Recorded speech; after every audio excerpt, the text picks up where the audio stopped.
Bonjour à tout le monde. J'ai le plaisir aujourd'hui de vous introduire Cathy Muller. Bonjour Cathy, merci d'accepter cette discussion et te révéler à notre public. Moi, j'ai le plaisir quand je rencontre des personnes intéressantes qui me parlent, qui vont dans la même direction, de faire des interviews comme ça. Je sais pas, peut-être on se rend compte qu'on est plusieurs et qu'il y a différentes voix qui parlent, qui chantent le même chant. Et ça me motive beaucoup. Et comme j'ai connu Cathy, je vais raconter pour tout le monde. J'étais à Maurice cet hiver et j'ai entendu qu'il y a un vortex là. Vortex, un lieu énergétique. J'étais pas très enthousiasmée parce que je sais que ces lieux, on les connaît pas. C'est pas une chose qu'on trouve sur Google Maps. Quoique le vortex, on le trouvait sur Google Maps avec des images et tout. Et j'ai dit, bon, je vais quand même aller parce que ça me motivait beaucoup, ça m'appelait beaucoup d'aller. Et là, j'ai découvert un lieu extraordinaire, énergétique. Peut-être tu veux développer un peu, Cathy, après. Un vortex d'énergie. Tu peux développer, je te laisse. Mais j'ai reconnu la fraternité christique, j'ai reconnu beaucoup d'amour. Et c'était un lieu vraiment magnifique. J'ai dit, mais qui s'est occupé de ça? Qui l'a fait public et tout? Et comme ça, j'ai appris que c'est Cathy Muller qui habite en Suisse et qui fait beaucoup de cours, beaucoup de guérisons en connexion avec la fraternité, channeling, des communications. Tu apprends les personnes à communiquer.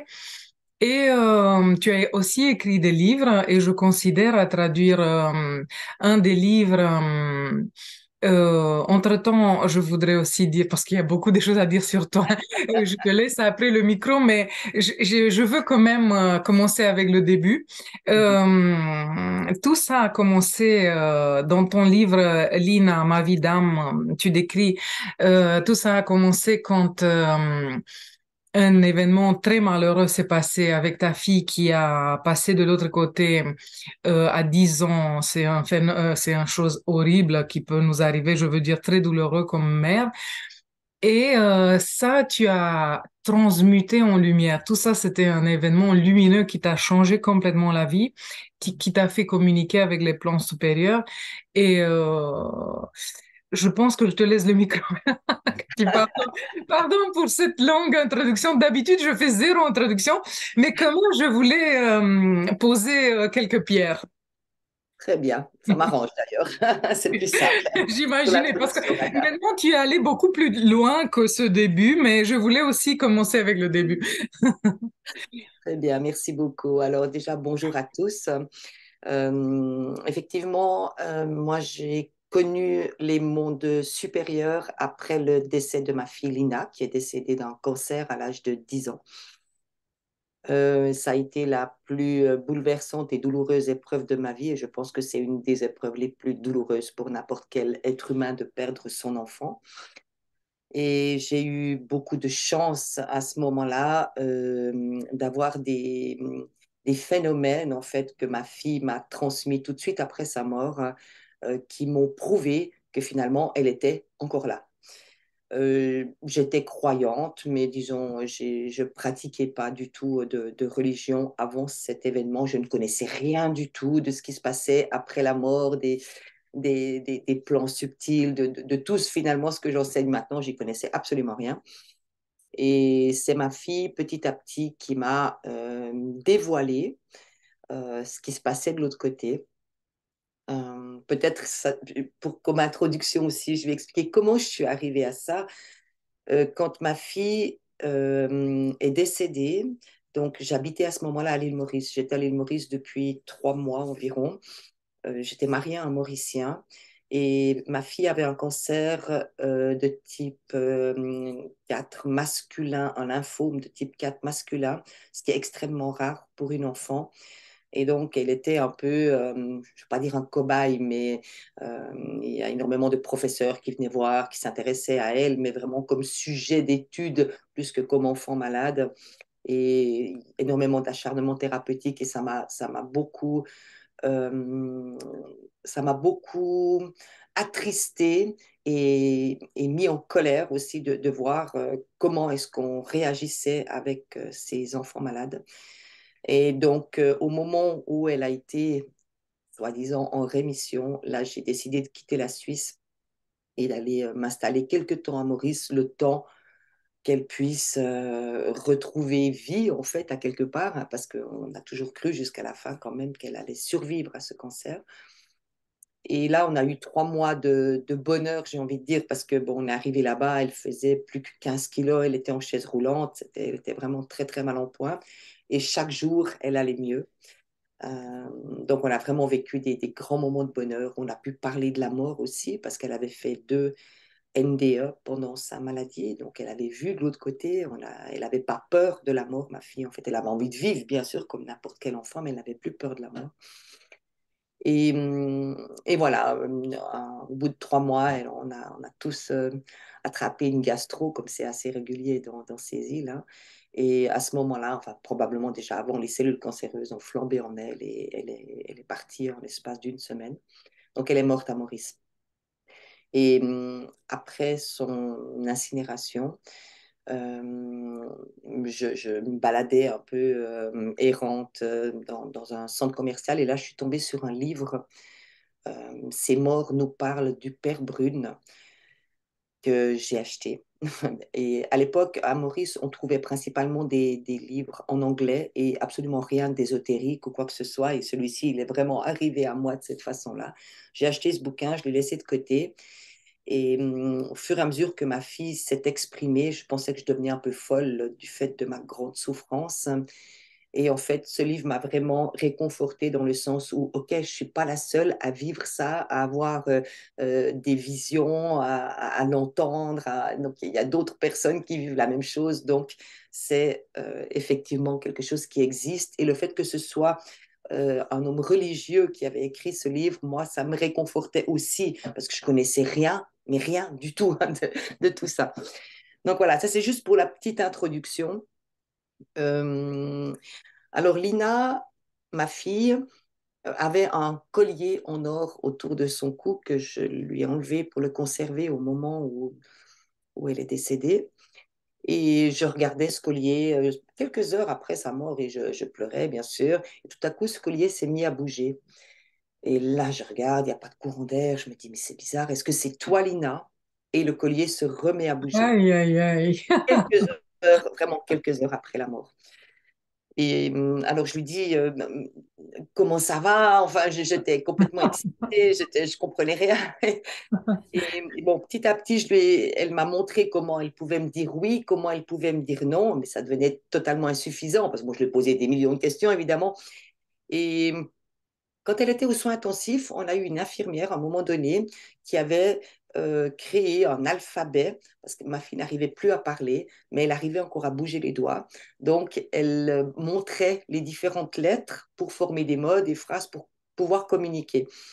Alors, je me suis dit, OK, elle peut bouger le collier, je vais faire la même chose. Donc, j'ai créé un alphabet et je passais mon collier lettre après lettre et elle faisait bouger le collier quand j'étais sur la bonne lettre. Et c'est comme ça que la communication vraiment avec des mots et des phrases a pu se créer. Donc au début, c'était bien sûr extrêmement long parce que des fois, il y avait des mots qui voulaient rien dire parce que je m'étais trompée. C'était un peu compliqué, mais pour moi, c'était une question de survie. J'avais besoin de ce contact-là. Donc le tout premier livre qu'elle m'a dicté, Passerelle vers l'au-delà, c'est vraiment une lettre après l'autre. C'était selon ce procédé. À la suite de ça, un jour, elle me dit, toujours avec le même procédé, elle me dit, maman, maintenant, tu vas pouvoir lire mes messages derrière tes paupières. Je me suis dit, chouette, j'imaginais déjà des textes qui allaient défiler. C'était pas du tout le cas. C'était en fait que plutôt que d'utiliser un support externe, je pouvais utiliser mes paupières pour le oui, le non, l'alphabet, enfin bon, etc. Et les mots arrivaient avant qu'elle termine de me donner les lettres. Et après, c'était les phrases. Et après, et petit à petit, c'est devenu un dialogue. Là, maintenant, à n'importe quel moment, on bavarde, quoi. C'est vraiment, elle fait vraiment le lien pour moi entre la terre et le ciel. Et c'est ces liens d'amour, on sait que dans ces liens d'amour, il n'y a pas d'interférence, parce que la communication, il faut toujours être prudent. On sait que dans le monde invisible, il y a du très lumineux, mais il y a aussi du très moche, hein. Donc, il y a un peu de tout. Et j'ai cette protection, en fait, de ce lien d'amour avec ma fille, qui m'a présenté différents êtres de lumière, différents euh, êtres, maîtres universels, et de qui j'ai reçu des enseignements par channeling et j'ai envie de dire qu'ils m'ont envoyé les cas pratiques au fur et à mesure. Donc j'étais totalement enseignée par les êtres de lumière. Mais comment elle te les a présentés? Par des images ou par des... Alors, j'ai eu au tout début, pendant quelques mois, ça n'a pas duré, ce que je regrette d'ailleurs infiniment. J'ai fait du voyage astral, je ne savais pas du tout ce que c'était, mais je sortais de mon corps et elle m'a montré le paradis, elle m'a montré comment ça se passait de l'autre côté. Donc, j'ai vu, alors, c'est vrai que pour moi, la mort, c'est absolument pas un tabou, j'en ai pas du tout peur et j'aimerais vraiment aussi apporter ce message Mhm. aux êtres humains, n'ayez pas peur, parce que c'est vraiment une continuité, mais une continuité dans la paix, dans la joie, dans le Mhm. dépôt de toutes nos souffrances, de tous nos poids, quelque part, qu'on aura générés durant notre vie terrestre. Voilà, donc elle m'en a présenté sous cette forme-là, en Mhm. voyage astro. Et autrement, c'était simplement pendant le message qu'elle me donnait, elle me disait, voilà, il y a tel et tel maître qui veut te parler. Alors là, je ressentais l'énergie un peu différente et voilà, le maître venait s'exprimer. Moi, je suis plutôt claire audiente. Alors j'ai des visions de temps en temps, je peux ressentir, visualiser pas mal de choses, mais on a tous nos particularités pour pouvoir aider sur Terre. Et moi, c'est principalement la clairaudience. Et juste pour expliquer un peu cette clairaudience, parce que beaucoup de personnes s'imaginent qu'on entend comme on entend physiquement, mais peut-être peut-être c'est différent. On entend comme si on sait, ou on entend dans la tête. C'est une autre manière, comme non? Oui, c'est très différent. Il y a plusieurs possibilités. Moi, j'ai plus ou moins tout testé parce que Lina, elle aime bien me faire expérimenter différentes choses. Euh, alors, j'ai entendu des voix. J'ai entendu, mais ça, c'est plutôt rare. J'ai entendu ça quelques fois seulement, et surtout au début. C'est vraiment au début où c'était très, très fort. Et après, au fur et à mesure que j'ai réussi à entendre différemment, si on veut, le processus de base, c'est ceci. L'être de lumière, que ce soit votre proche disparu, enfin qui est de l'autre côté du voile, ou un être de lumière, il va vous envoyer un message sous forme d'ondes. Ces ondes vont transiter par votre canal, donc par votre âme, et c'est votre cerveau qui va décoder. D'où la grande difficulté de faire la différence entre vos propres pensées et un message qui provient des êtres de lumière, parce que finalement, tout transite par le cerveau. Mais on a quand même on a un ressenti au niveau du cœur à ce moment-là. C'est comme si j'ai presque envie de dire, on entend par le cœur, mais Oui. ça transite quand même par le cerveau qui décode. C'est pour ça que c'est souvent difficile d'avoir, par exemple, si moi je fais très peu de ce qu'on appelle la médiumnité de proches. Il y a des gens qui sont spécialisés là-dedans, voilà, vous voulez parler avec votre grand-père qui est de l'autre côté, et qui vont, voilà. Moi, j'en fais aussi parce que bien sûr, quand on travaille avec les êtres de lumière et les médecins du ciel, on a régulièrement des proches qui arrivent pour transmettre un message, mais c'est pas ma spécialité. Donc, ce qui veut dire que ce qui transite en vous, vous allez utiliser votre propre vocabulaire. D'où encore une fois les différentes spécialités. J'ai formé par exemple des médecins à travailler avec les médecins du ciel. Alors c'est clair que là, ils auront des médecins du ciel. Les médecins du ciel vont pouvoir utiliser le, Leur connaissance physique. l'intellect et les Oui. connaissances beaucoup plus physiques, les pathologies, les différentes choses que par exemple avec moi. Mais les âmes et les guides sont très intelligents, donc ils savent comment faire pour faire arriver un être terrestre vers un thérapeute ou l'autre selon ses besoins. Mais voilà, moi, ça m'arrive d'envoyer des gens qui ont des problèmes physiques où je sens que je suis peut-être un peu limitée pour capter les bonnes infos, de les envoyer chez d'autres personnes. Donc ça, il faut aussi avoir l'humilité on est tous très différents, on se On complète, est et puis spécialisé. celui-ci pourra peut-être mieux aider que celui-là, etc. Même si on est tous canaux à la base, et tout le monde est canal, hein. Ça, c'est un don inné, c'est pas celui-ci ou celui-là. Tout le monde a cette possibilité. Parce qu'on est connecté, en effet, parce qu'il n'y a pas de limite. On est tous connectés, tout est un.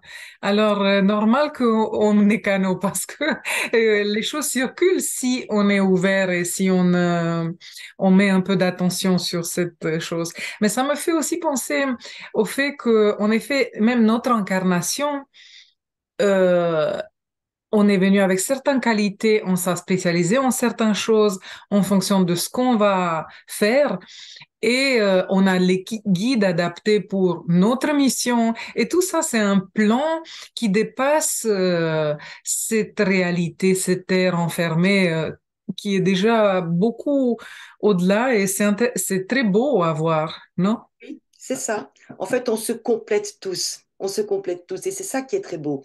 Et ce qui est très beau maintenant, au jour d'aujourd'hui, même s'il y a plein de choses qui vont très mal, c'est que de ces choses qui vont très mal émerge, j'ai presque envie de dire, une nouvelle spiritualité, dans le sens où c'est plus cloisonné, spirituel, scientifique, etc. J'ai des scientifiques avec qui je travaille qui recherchent des réponses par la spiritualité.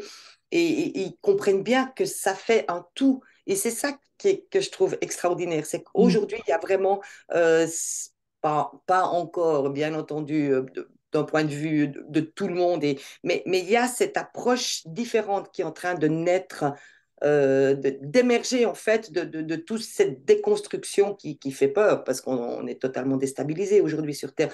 Mais d'un autre côté, il y a de très très belles choses qui se passent. Et c'est là où on peut se dire, oui, la nouvelle Terre, elle est en train d'être créée, de se créer, c'est une évidence. Mais bon, ben voilà, il y a encore beaucoup de choses qu'il faut un peu évacuer, quoi. Et cette histoire avec ta fille s'est passée il y a beaucoup de temps, non? Oui, c'était en 99. Oui. Entre-temps, tu as fleuri sur plusieurs euh, aspects, plusieurs associations, si tu veux parler un peu de tout ça et toutes ces possibilités que tu as senti d'offrir et des portes à ouvrir. Mhm. Oui, alors toujours sur la guidance en fait des aides de lumière, bien sûr. On m'a demandé quand j'étais à l'île Maurice de réunir différentes personnes, enfin de réunir, ils les envoyaient à moi pour créer une association qu'on a appelée, enfin qu'ils ont appelée Association Travailleurs de l'Amour, Association TDA. Et de là, on nous a demandé de faire différentes choses. Et je me souviens, c'était le 1er mai 2003 où on a eu notre première réunion. Et moi, j'étais canal. Et là, les aides de lumière ont dit, OK, alors vous allez faire un livre avec plusieurs channels, vous allez faire des magazines, vous allez découvrir un vortex à l'île Maurice, faire un centre de thérapie, une école, un orphelinat, enfin, et moi, je sors de cette channeling et je me dis, ouh là là là là là là, enfin, j'y croyais absolument pas, hein. Je dis honnêtement, c'était. Et finalement, tout s'est fait. Tout s'est fait, mais des fois avec un certain temps d'attente. Donc, cette association a été créée et c'était très beau de travailler en collaboration avec d'autres personnes qui sont dans la même volonté et le même Mhm. mouvement. Et, aujourd'hui, c'est vrai que bon, on a parlé du vortex, donc je pense que c'est très bien de parler de ça.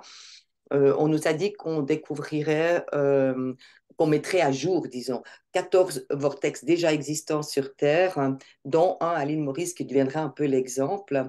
Et là, il y a eu tout un parcours qui s'est effectué jusqu'au moment où on trouve l'endroit. Toujours, bien sûr, c'est eux qui nous guidaient, mais ça n'a pas été comme ça du jour au lendemain. Voilà, c'est ce lieu-là. Il y a eu tout un cheminement pour arriver au lieu. Et après ce lieu, ben, il fallait pouvoir l'obtenir pour créer en fait cet endroit pour que les gens puissent venir ici se ressourcer enfin, trouver leurs réponses et tout ça. Et donc là aussi, c'était assez incroyable comment ils ont mis en place. Ils ont envoyé chez moi en consultation différentes personnes bien placées au niveau des ministères et pour que finalement, vu que c'était un terrain de l'État, qu'on puisse obtenir ce terrain et mettre en place en fait ce vortex. On nous a demandé de créer, de construire une maison, mais on n'avait pas une roupie, hein. Et là, pareil, tout s'est mis en place, soit avec des dons, soit avec les gens qui s'abonnaient au magazine qu'on faisait, enfin, et on a pu construire une maison d'accueil sur ce lieu. Et c'est vrai que c'est extraordinaire parce que maintenant, il y a vraiment, il s'est passé des choses incroyables à cet endroit. Il y a eu vraiment des miracles très forts, même physiquement, mais aussi tous ces miracles, ce qui veut dire toutes ces graines qui ont été perçus, reçus sur place et qui ont permis aux gens de s'ouvrir, de se comprendre, d'avancer vers leur autre réalité qui est celle de leur âme. Et on a des grands maîtres spirituels maintenant qui viennent régulièrement avec leurs disciples sur ce vortex. Donc c'est ouvert à toutes les religions. C'est très très beau. C'est très beau cet endroit. Et on a d'autres lieux. Du coup, on a aussi découvert les autres lieux les autres endroits où se trouvent les 14 vortex. Et ces vortex, si on veut, ce sont des énergies, des spirales énergétiques qui proviennent tant de la Terre, du noyau de la Terre, que des plans supérieurs, que de l'univers, et qui créent à quelque part un mouvement énergétique qui nous permet vraiment de nous retrouver, comme je dis, d'avoir les réponses à nos questions. C'est un lieu de ressourcement juste incroyable. Et donc, ça traverse la Terre et on a des entrées et sorties. Si on veut, on a une Maurice, on a différentes entrées et sorties qui fait que ça travaille vraiment dans toute la Terre, quelque part, totalement en lien, puisqu'on a parlé d'unité, hein, avec l'univers, les autres univers qui ne sont pas connus des terriens et les plans célestes. Donc, c'est incroyable. Et c'est aussi un lieu de guérison. Oui, bien sûr, c'est un lieu de guérison. En Ouais. plus, si on pense guérison, c'est beaucoup plus simple que le corps physique. Ça veut dire Oui, restructuration, régénération ou restructuration de toutes nos structures. c'est ça. Ouais. C'est Et ça. les autres lieux, tu peux leur communiquer ou ils sont encore Oui, secrets? non, non, non, non, non, non, tout a été découvert dans la foulée, donc c'était, je ne sais plus, en 2006-2007. Il y a un site internet, vortexenergy.org, où il y a vraiment les emplacements avec les différents témoignages.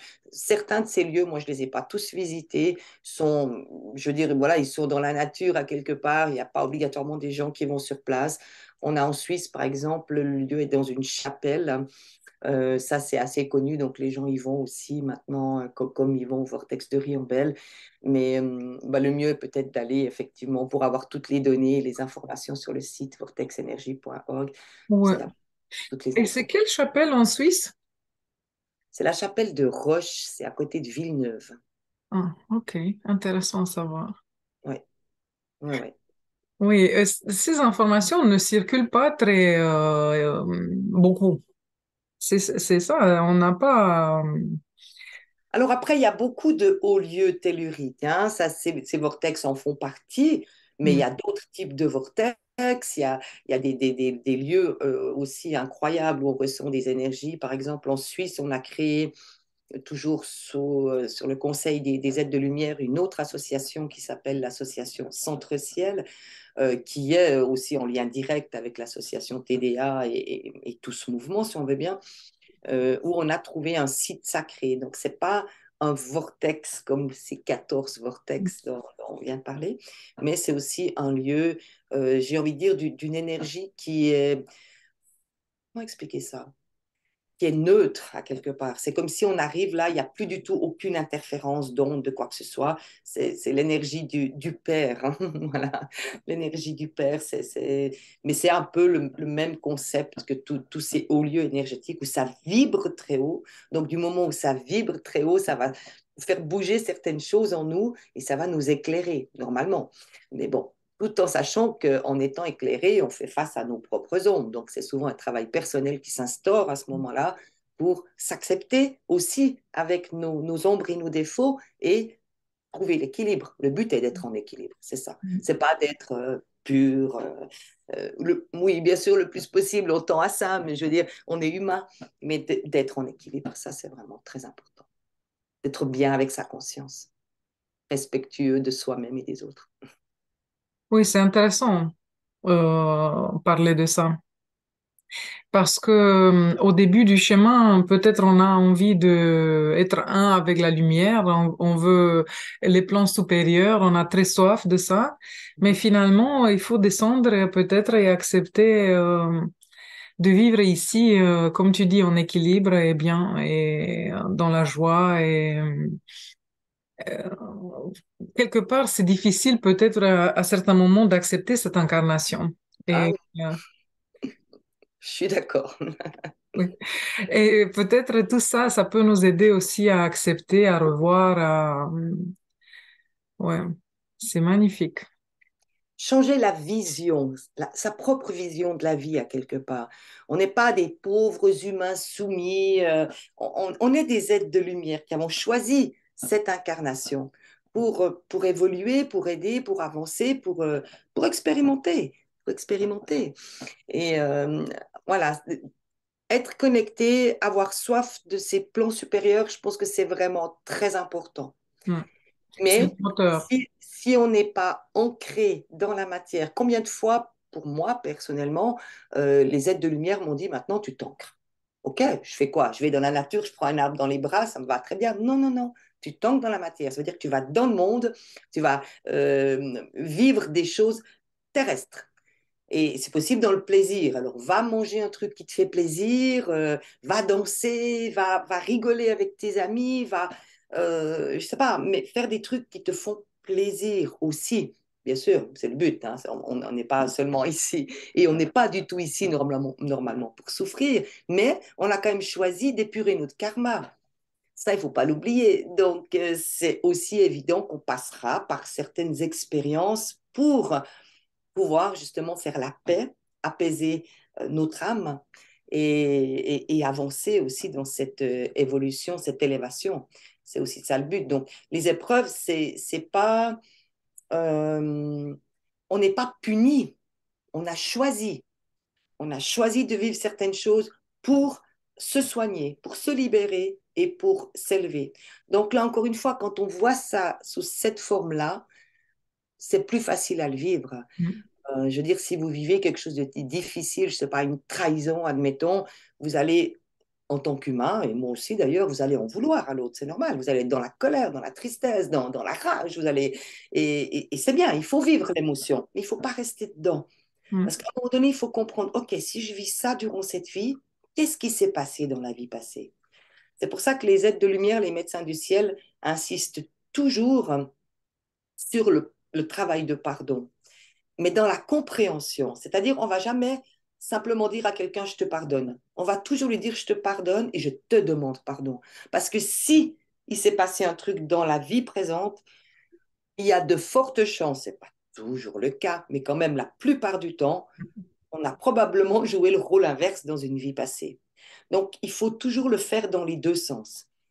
La rancune et la culpabilité sont les plus gros poisons de l'être humain, mais aussi au niveau du physique. C'est ça qui génère le plus grand nombre de maladies, d'accidents, etc. Donc, ils nous disent souvent, je leur dis ici, mais j'en parle très souvent, mais je sais que c'est tellement important pour tout le monde pour être en paix. On devrait avoir une espèce d'hygiène spirituelle ou hygiène émotionnelle. Et autant qu'on va se brosser les dents, faire une petite prière de pardon plus ou moins tous les jours. Voilà. Bon, des fois, au départ, il faut plus de temps pour arriver à pardonner à quelqu'un. Mm. Mais on le fait pour soi. Je ne sais pas si on voit un truc très, très grave. Admettons que quelqu'un ait fait du mal à notre enfant. Ça va être beaucoup plus difficile de pardonner, mais on le fait pour nous être libérés. Lui, après, c'est son chemin, c'est son karma. Ben, Mm. j'ai envie de dire, ça ne nous concerne plus.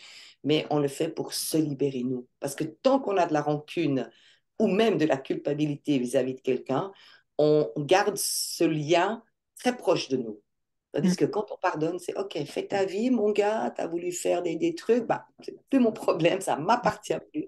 Moi, je suis libérée de ça et je suis libérée de toi. Donc, Ça, c'est les premiers pas pour pour arriver à la compassion, dans le sens qu'on arrive à comprendre que l'autre a ses expériences, ses énergies, ses forces qui le traversent, et c'est pas ça, ça n'a pas beaucoup à faire avec nous. C'est chacun fait selon sa conscience et ses possibilités et on est tous en difficulté sur cette terre. Oui, Personne n'est né au paradis. c'est Oui. vrai, c'est vrai. Oui, c'est très intéressant. Et c'est intéressant comme toi, en communiquant facilement, et comme tu dis, tout le temps avec la fraternité et les êtres de lumière, tu dis que, en effet, on n'est pas inférieur, qu'on est une fraternité. Et ça, Mhm, c'est accepté. Et ça fait la relation beaucoup plus euh, possible et proche, en proximité et en ouverture. mhm. Parce que positionner la fraternité ou les êtres de lumière là-haut, ça crée une distance. Séparation. Oui, exactement, exactement. Vraiment, arriver à accepter ça, je pense que ça peut aider beaucoup. Oui, alors on a ce côté respect, le sacré et tout ça, c'est certain. Mais bon, moi j'entends le Père Céleste, Dieu, ou appelez-le comme vous voulez. Certaines personnes n'aiment pas trop le terme Dieu parce que ça fait trop euh, Église. Église. Oui. Mais il m'a très souvent dit, en fait, ne m'appelle pas Père très haut parce que ça fait comme si j'étais très loin, alors que je suis dans le cœur de chacun. Et finalement, Dieu, c'est l'être le plus simple à entendre, parce qu'il est vraiment en chacun. Même je sais pas, des gens vraiment qui nous semblent ignobles, il est en chacun. Après, tout dépend ce qu'on en fait. C'est clair qu'on peut le faire grandir en nous, ou au contraire, le planquer derrière plein de trucs, mais il est en chacun. Donc lui, c'est facile de l'entendre. Et effectivement, il n'y a pas de distance, il n'y a pas de séparation. Ils sont là avec nous. Et tout le monde y a droit. Quand je dis à mes élèves dans le channeling, par exemple, maintenant, prenez un message de Dieu. Alors, j'en ai plusieurs qui me disent non, non. Déjà, parce que c'est Dieu, je dis, c'est pas grave. Appelle force de l'univers, appelle-le le grand architecte, appelle-le ça, c'est pas un problème. Appelle-le comme tu veux. Maman. Euh, mais voilà, euh, prends un message de Dieu. Alors, déjà, il y a cette espèce de frein au départ, et puis après, les gens ne se sentent pas dignes. Mais pourquoi Dieu va me Ah, parler, moi, pauvre petit humain? Mais pourquoi à moi? ah. Dieu, il est en chacun. Dieu, il aime tout le monde. Dieu, c'est le tout. Dieu, c'est cet arbre là dehors. Dieu, c'est... Voilà. Mais Dieu, c'est quand même, malgré tout, cette énergie supérieure d'amour inconditionnel pour chacun de ses enfants. Et on peut se sentir, bah, je dis ça, bah, alors je ressens l'amour directement, merci. Hmm. Euh, Nous, nous, on a renversé les choses. C'est pas on a oublié que il nous a fait selon son image et on a arrivé nous à le faire à lui selon notre image. oui, c'est C'est ça. c'est une, on a, on peut même pas accepter profondément que on est selon l'image de Dieu. Ça veut dire vraiment très proche, profondément.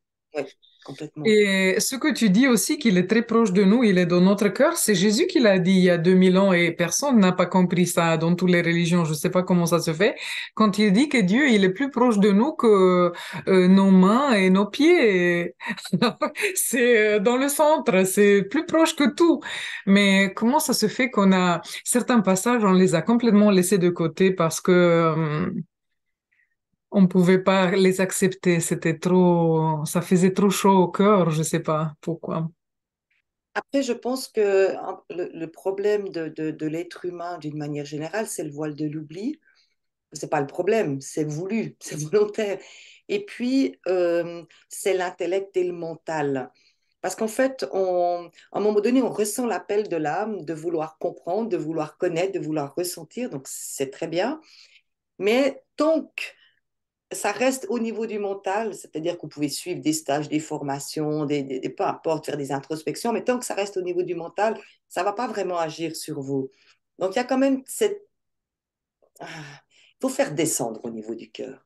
Il Mm, faut être plus dans le ressenti que dans l'intellect mm, pour vraiment ressentir ce Dieu en nous, ressentir cet amour en nous. mm, Et ça, c'est très beau parce que même aujourd'hui, quand on voit tout ce qui se passe sur Terre, tous ces gens qui sont déprimés, déstabilisés, qui sont dans les peurs, qui sont soumis avec tout ce qui s'est passé encore principalement ces dernières années. Il ne faut pas oublier qu'on est dans une période d'apocalypse. On est en plein dedans. Ouais, C'est pas tout à fait fini. bien sûr. Et avec la précision qu'Apocalypse veut dire révélation. C'est ça. Apocalypse veut dire révélation. C'est important de le préciser. Hmm. Tu as raison. Mais donc, justement, tout se révèle et il y a encore beaucoup de choses qui vont se déconstruire. Donc, on est obligé de sortir de notre zone de confort, mais tant qu'on y reste accroché par peur, c'est sûr qu'on n'est pas bien. C'est sûr qu'on ne va pas ressentir Dieu en nous. Alors que quand on s'ouvre et on accepte finalement ce qui doit arriver, il n'y a que le meilleur qui peut arriver. Il y a Et que le c'est meilleur. ça, les médecins du ciel de quel tu parles, qui font aussi, c'est une guérison de la peur, qui est Oui, peut-être la plus importante guérison que des fois on oublie. On n'imagine même pas que c'est par là que ça passe tous les déséquilibres, même celles du corps. oui, complètement. Mm. Complètement. Et là, c'est vrai que tout ce qui est plus sombre, hein, les forces de l'ombre ont réussi à créer un climat totalement anxiogène qui fait que les gens ont vraiment peur. Beaucoup, beaucoup de gens ont peur. Après, nous aussi, hein, moi, ça m'arrive d'être dans des inquiétudes, des choses comme ça. Je n'ai pas peur d'une manière générale, mais voilà, encore une fois, Ça reste pas. je suis humaine. Oui, Mais c'est vrai que la peur nous empêche de vivre. La peur nous garde vraiment dans l'enfermement. Ça nous emprisonne totalement. Et c'est dommage parce on a toute cette possibilité, cette force qui est en nous et on peut explorer un tas de choses. Mais petit à petit, j'ai confiance dans l'être humain et dans tout ce qui va, tout ce qui est prévu. Tout fait partie du plan quand même d'une certaine façon et le processus est inarrêtable. Donc on peut que aller vers du positif. oui.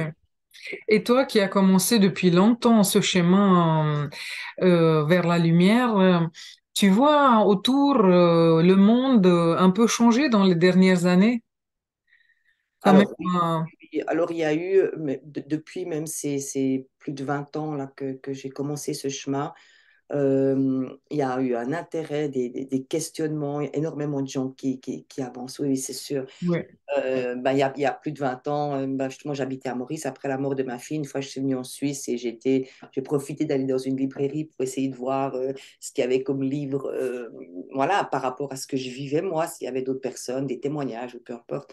Il n'y avait rien. ouais, c'était Il n'y avait, difficile. il y avait rien. Au niveau ésotérique, il y avait trois petits bouquins dans un coin de la librairie.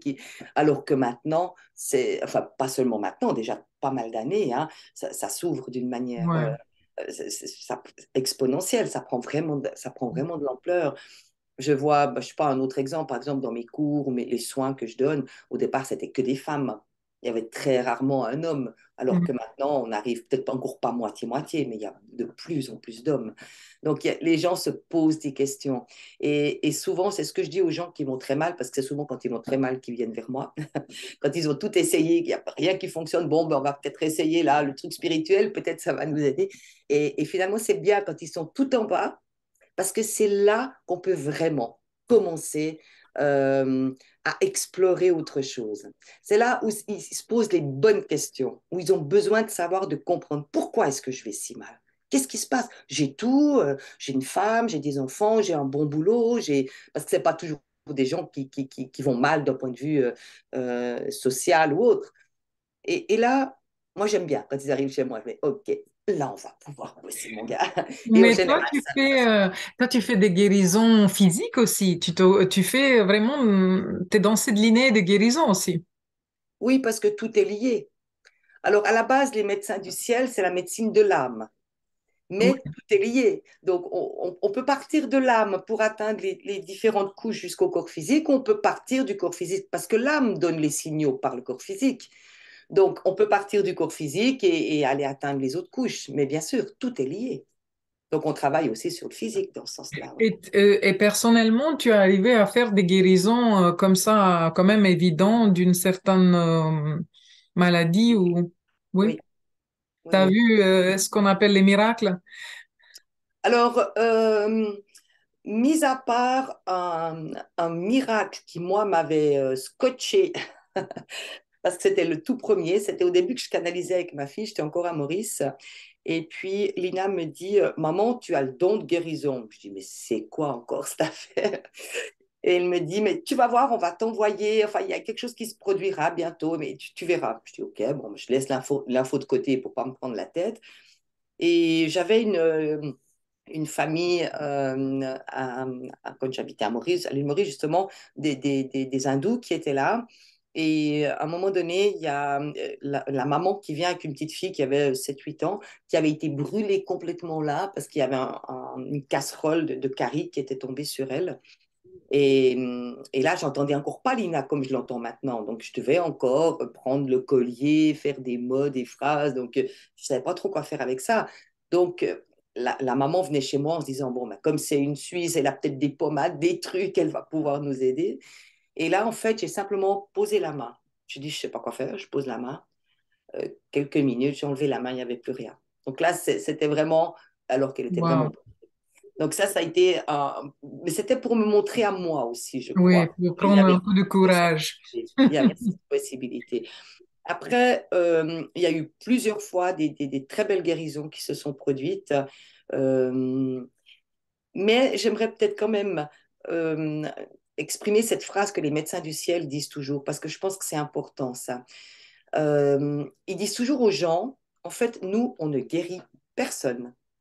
Nous, on vous donne les outils pour vous permettre de vous guérir vous-même. On vous aide à entrer sur votre chemin de guérison, mais après, c'est vous. Parce que chacun a la force en lui. Si c'est le vœu de l'âme, hein, entendons-nous, ça, il faut quand même bien le préciser. Si l'âme a choisi de partir par un cancer ou par autre chose, on pourra accompagner pour aider jusqu'au passage, mais on ne pourra pas donner les solutions, les outils pour que la personne se guérisse. Ça, il faut le savoir aussi, hein. Donc, il y a des choix. D'accepter. C'est l'âme qui fait ses choix. Et ça, on peut pas aller contre ces choix-là. Et en principe, on n'a pas les infos. Moi, au départ, on me disait, voilà, cette âme a choisi, enfin, cette personne a choisi de mourir avec ce cancer. Et je leur ai demandé de ne plus me le dire. Parce que je trouvais trop dur, moi, en tant que, avec mes propres émotions. Donc voilà, on accompagne, c'est eux qui accompagnent à travers nous jusqu'au moment du passage. On accompagne la famille souvent et tout ça. Si l'âme a choisi de quitter le plan terrestre. Mais autrement, oui, on donne les outils. Après, il s'est passé certaines choses. Mais je ne pense pas que c'est le but ici de parler de miracles comme ça. J'ai pu faire disparaître des pierres dans les reins, des choses comme ça. Et il y a eu certaines choses. Mais le but est que chacun comprenne les raisons de son problème et il travaille par lui-même. Donc, les grands miracles à notre cher frère Jésus, il y en a eu quelques-uns, mais je pense que ce n'est pas le but et ce n'est pas Oui, ça que j'ai envie de promouvoir aujourd'hui. bien sûr, c'est pas le sensationnel, mais Voilà, ça c'est existe. juste dire c'est possible en effet. Il y a pas de limite Il y en a eu sur le à la mortel de beauté. Riopelle. Il y a eu des beaux miracles Ouais, physiques. ouais. C'est des très belles choses. Ouais. Même moi, j'ai senti que c'était magnifique, Mhm. franchement. J'aimerais aller habiter là quelque temps. Allez, bien, allez, moi aussi j'ai envie. Franchement, c'est un super cadeau. Et en partant de Maurice, une île où on peut visiter plein de choses, j'ai dit la meilleure chose qu'on peut faire, c'est ce vortex. Ah, J'espère merci. que plus de monde arrive à le découvrir vraiment et profiter de cette ouais, nourriture. Oui, c'est ça. C'est ça. Mhm. Et quand tu signes, des fois j'ai vu que tu signes Cathy Inri. Qui est Mhm. Inri? Inri, c'est le nom de mon âme. Ah, C'est le nom de mon âme. Alors, voilà, en fait, c'est un des tout premiers messages que j'avais pris de Dieu, parce qu'en fait, Lina, quelques mois après sa mort, elle me dit, Dieu veut te parler. Et moi, je voulais pas lui parler. Pour moi, c'était vraiment le pire des salopards. Je dis, moi, je veux en tout cas pas parler à cet être-là. C'est lui qui m'a pris la fille aïe. exclue. Je ne veux pas parler. Je le déteste. Moi, j'étais remontée contre Dieu, mais quelque chose d'horrible. Et alors, tous les jours, Lina, elle me disait, mais Dieu veut te parler, Dieu veut te parler. Puis un jour, ah bon, allez. Donc, du coup, je l'ai écouté. Et là, j'ai pleuré toutes les larmes de mon corps, tellement j'étais émue, tellement c'était plein d'amour, tellement j'ai compris mon erreur, en fait. Et là, il m'a dit que mon nom était Inri. Alors d'abord, je me suis dit, oula, Inri, ça m'a fait penser à ce qu'on voit sur la croix, là. J'ai dit, oups, c'est quoi ce truc? Mais en fait, il y a un H devant. Et quelques temps après, j'ai un correspondant qui m'a écrit et qui m'a dit, mais est-ce que vous savez ce que ça veut dire INRI écrit avec le H? Je dis non, j'en sais rien, c'est mon nom d'âme, mais je ne sais pas du tout. Et il m'a dit qu'en araméen ancien, ça voulait dire enfant de Dieu, mais au pluriel. J'ai dit, ok, très bien, ça me convient. Donc oui, c'est mon nom d'âme. Et ça veut dire que chaque personne a une nom d'âme et ce Oui. nom ne change pas avec toutes les incarnations. Le nom d'âme reste, Ouais. ouais, ouais, tout à C'est fait. quelque part dans la Bible où j'ai entendu, il disait que tu vas connaître ton nom, non? Ou ton vrai nom, quelque chose comme ça. J'ai lu quelque Ah, part. ouais, ouais, peut-être, C'était une peut-être. promesse comme ça de connaître notre vrai nom. Mhm, Et ça m'a toujours fait réfléchir à ça. mhm, Oui. Alors, dans ce livre, Lina, ma vie d'âme, c'est très intéressant parce euh, on voit l'âme de Lina qui écrit tout son parcours mhm, avant l'incarnation. En effet, comme toutes ces choses sont déjà connues, sont planifiées, c'est incroyable ça. mhm, mhm, Quoique ça peut stimuler de la douleur, mais que cette douleur peut être transcendée et être un tremplin vers la lumière extraordinaire, extraordinaire. Si, non, c'est incroyable ça comme exemple pour tout le monde, Cathy, que toi, tu as dû passer par cette douleur pour arriver maintenant mhm. ailleurs. Ouais, C'est une autre, c'est un saut incroyable dans une vie humaine. ouais, tout à fait. Ouais, c'est vrai que quand Lina m'a dit quelque temps après sa mort que finalement nous avions choisi, elle et moi, ce qu'on avait vécu, cette épreuve, j'ai eu de la peine à accepter Ouais. et pu choisir un truc autant horrible. D'ailleurs, j'en ai souvent voulu à mon âme durant ma vie hein, pour différentes choses. Et ça, c'est pas bon parce qu'on est hyper mal quand on se sépare de notre âme ou quand on prend de la distance avec le plus élevé de nous-mêmes. Mais je lui en ai quand même souvent voulu. Mais après, c'est vrai que tout se comprend. Et dans la compréhension, on peut être dans l'acceptation. Et l'acceptation, je dirais, la seule façon euh, de retrouver goût à la vie et de retrouver la joie de vivre. J'ai rencontré beaucoup d'endeuillés, de parents qui avaient perdu des enfants, mais aussi, bien sûr, d'autres formes de deuil. Et les personnes qui sont restées dans la colère et dans l'inacceptation de ce deuil, ben, finalement, ils vivent plus. Ils sont presque dans l'attente de mourir pour rejoindre Ouais. leur enfant. Alors que non, c'est pas ce qui nous est demandé. Lina, elle m'a souvent dit, maman, j'ai donné ma vie. Ok, bon. J'ai donné ma vie pour que toi, tu puisses, pour qu'on puisse ensuite, ensemble, elle et moi, Ensemble. apporter ce message d'espoir, hein, ce message d'amour et ce message d'espoir.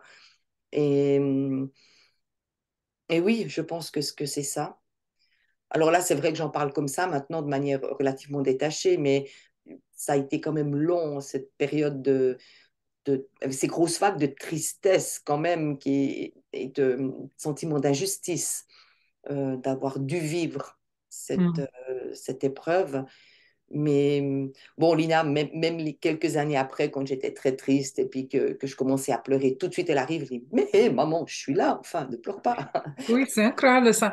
Moi aussi, je l'ai vécu avec ma mère qui est décédée, mais la chose qui me questionne quand même, c'est, je sais que ils sont là, on sent cet amour, je sais que la vie ne s'arrête jamais, mais tu peux plus toucher cette personne. Il y a quand même cette C'est apparence ça. physique, ce corps qui, quand même, tu dis jamais, jamais je vais plus pouvoir le serrer dans les bras physiques parce que nous, on est ici. Ça, c'est ça qui crée le sentiment de manque. Et puis, bon, encore une fois, on doit l'accueillir et le vivre. Mais c'est Mm. sûr qu'il y a ce manque. C'est évident. Moi, j'avais gardé le linge de ma fille avec son odeur pendant des années. J'étais mettre mon nez là-dessus où j'avais besoin de ce côté physique que je n'avais plus. Et ça, c'est vrai que c'est le plus difficile. C'est ce manque de la présence physique de la Physique. personne. Mais après, on vit finalement la même chose quand on s'incarne. C'est-à-dire qu'il y a de la tristesse quand on quitte les membres de notre famille d'âme pour faire le passage vers la terre, pour l'incarnation. Et en même temps, il y a énormément de joie de retrouver notre famille d'âme sur terre. Et Mm. c'est la même chose dans l'autre sens. Donc, c'est des passages qui restent de toute façon, d'un point de vue émotionnel, très intenses, tant dans la tristesse que dans la joie. Mais voilà, il faut les traverser et Parce que puis ça, c'est fait parce que ça stimule en nous peut-être un schéma, quoi. oui, Cet oubli. Cet oui, oubli, ça se ferme d'un côté et ça nous donne la possibilité de se développer autrement. oui, Je me oui. demandais pourquoi ces deux mondes doivent être si séparés. Pourquoi on ne pourrait pas être... Mais ça changerait tout. Ça- Cette expérience, ça sera plus Ah oui, mais là, on est à l'école, hein. Quand on est sur Ouais. Terre, on est à l'école. Même les gens qui ont déjà compris beaucoup de choses, tant qu'on est incarné, on est à l'école, on apprend. Ça, c'est une évidence. Donc, on ne peut pas y échapper. Mais donc voilà, on a accepté ce voyage pour apprendre certaines choses Et et mettre en pratique aussi et mettre en pratique. Et oui, complètement. maîtriser, arriver euh, à la maîtrise de soi, non? Oui, à la maîtrise, mais pas la maîtrise ferme, quand même, avec beaucoup de souplesse. Avec, j'ai envie de dire, la maîtrise avec la sagesse de l'âme, à quelque part. Mm. On est venu ici pour se réunir. Après, ça peut sembler complètement paradoxal. Pourquoi, quelque part, on divise ce corps physique, on lui crée un ego et tout, et on a l'âme ici, donc il y a une séparation quand même d'un point de vue dimension, pour que finalement cet être terrestre remonte pour se réunir avec son âme. Mais c'est dans cette remontée que ça nous permet de soigner l'âme qui a des traumas aussi en fonction des vies passées. Simplement pour reparler des vies passées et de mes débuts de compréhension, Lina me donne un message quelques mois après sa mort en me disant: Maman, tu sais que tu as eu, je ne sais plus moi maintenant, 650 vies. Je dis: aïe, aïe, aïe, Lina, non, non, ne me parle pas de ça. Pour moi, c'était impensable. Ouais. Moi, ben, disons, étant de religion chrétienne et n'ayant jamais du tout réfléchi ou exploré ça, moi, non, une vie, c'est déjà tellement compliqué. Tu ne veux pas me dire que j'ai déjà eu je ne sais pas combien de vies avant. Donc, il a fallu un certain temps. Pour moi, ce n'était pas concevable. Donc, j'avais une croyance qui était bien ancrée en moi et il a fallu un certain temps pour que ça devienne une évidence. Je n'ai plus aucun doute, bien sûr, Oui. mais ça a été difficile de changer cette croyance qui était vraiment très fortement ancrée en moi. Et voilà. Mais pour ça, je donne un exemple très, très simple que on voit, on est avec certaines qualités et certains défauts, certains problèmes à régler. On a deux enfants et toi aussi, tu as plusieurs enfants. Euh, Tu vois que on est vraiment très différents et l'enfant n'a rien à voir avec l'éducation qu'il reçoit. Mhm, Ça montre très bien qu'on a plusieurs incarnations parce que tout ça, c'est formé, même nos qualités d'âme avec lesquelles on est, mhm. comme la simple patience, non? Il y a des gens qui ont déjà cette qualité et ça quelque part, c'est formé, c'est cultivé, c'est dans d'autres incarnations. Et c'est ça la beauté d'apprécier tous ces trésors qu'on a chacun de nous, accumulés dans d'autres incarnations. Exactement. Et en fait, avant l'incarnation, notre âme choisit de passer par certains points principaux. Donc, on a un livre de vie où il y a plusieurs trajectoires. Donc, on a quand même cette liberté, hein, ce libre arbitre, c'est une évidence. Mais il y a quand même certains points par lesquels l'âme fera tout pour qu'on passe à travers. Pardon. Et tout ça, c'est inscrit en nous. Les médecins du ciel appellent ça des codes de naissance. Donc, on a ces inscriptions en nous à la naissance et qui vont en fait nous amener à passer par certaines étapes.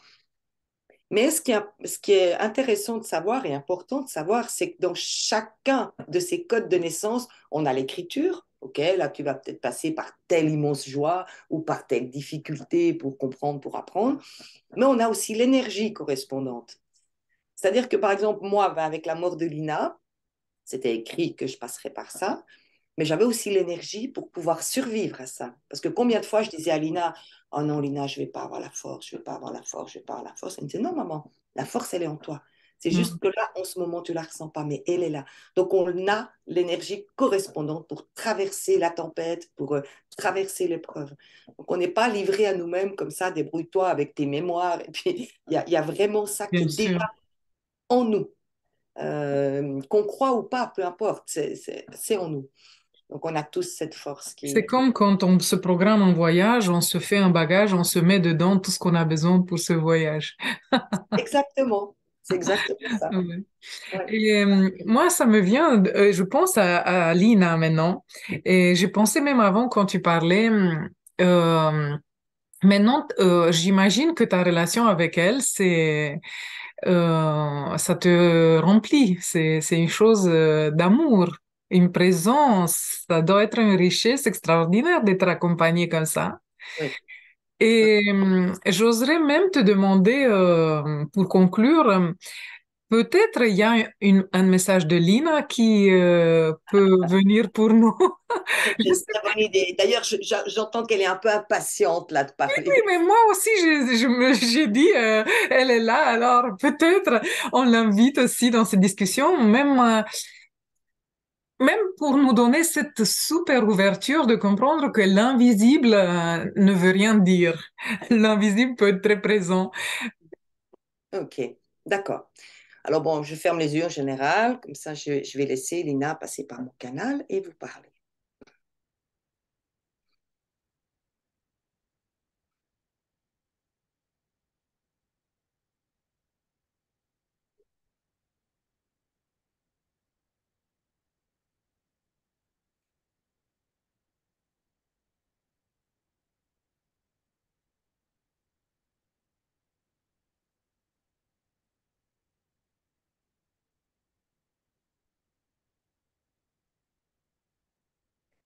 Alors si je n'avais qu'une chose à exprimer, je vous dirais,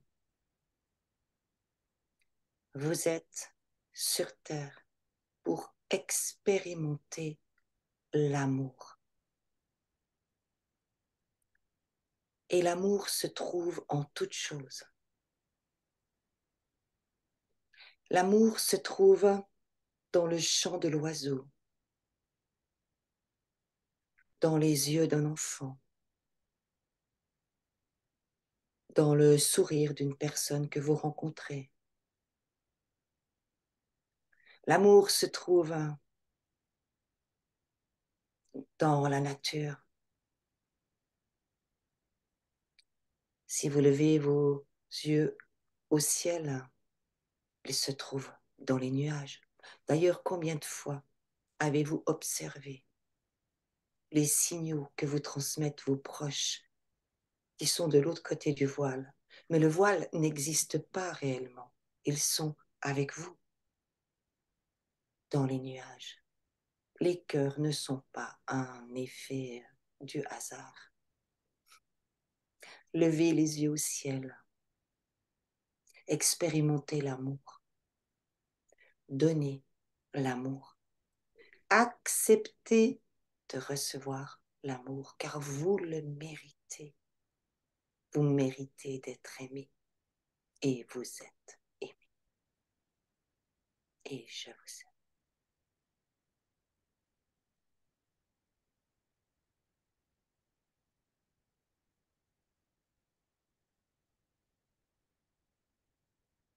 Merci.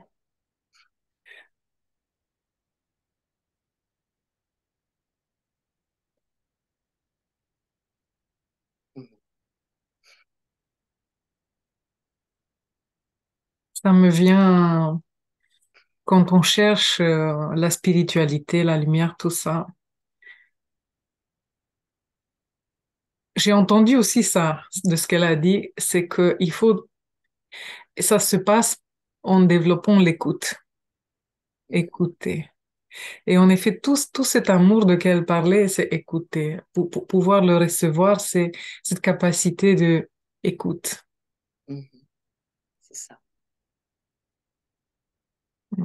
Et l'acceptation, je le vois très souvent maintenant dans les soins, où je fais aussi du coaching avec les médecins du ciel sur plusieurs mois. Euh, les gens ont beaucoup de difficultés à accepter d'être aimés. Ça Mm. peut paraître un petit peu De étrange. mériter, comme elle a dit, exactement. C'est ça. Et on l'a vu en nous aussi, je pense, toi aussi. On l'a vu, moi je l'ai vu en moi, au fil du temps. cette difficulté de accepter l'amour et de mériter l'amour. Et ça s'est ouvert de plus en plus, mais c'était un chemin. Oui, c'est On un chemin. commence pas avec ça. Ça se acquis peut-être, je sais pas, miraculeusement. On est touché et comme ça, on arrive à s'ouvrir. Mhm, complètement. Mm. Merci beaucoup, Cathy. C'était un très riche échange. Un plaisir. Il y aurait beaucoup de choses à dire encore. Je voulais aussi parler des autres livres et tout, mais bon, peut-être un second épisode quelquefois, parce que maintenant, je sens que waouh, c'était une heure qu'on a passée ensemble très pleine et très belle et c'est un bel cadeau pour tous. Merci beaucoup. Merci à toi, Rada. Merci et plein d'amour à vous tous.